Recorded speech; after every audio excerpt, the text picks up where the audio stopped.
Video viral, sepeda motor sengaja parkir di tengah jalan untuk halangi mobil yang lawan arah. Pengendara tentu merasa kesal apabila terdapat kendaraan yang melawan arus sehingga menghalangi jalan di depannya. Sebuah video mengenai motor yang menghalangi deretan mobil ini berhasil menarik perhatian netizen. Akun TikTok bernama CCTV Piungan membagikan momen kemacetan di sebuah jalan. Stop, tulis CCTV Piungan pada caption. Postingan video yang dibagikan berhasil viral setelah ditonton lebih dari 3 juta kali dan memperoleh 98.000 tanda suka.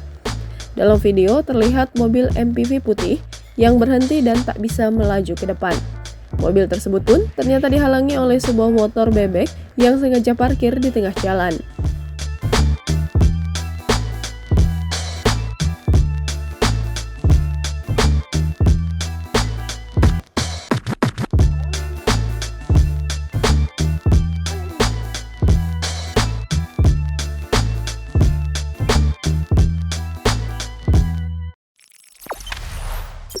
Jangan lupa subscribe, share, komen, dan like ya!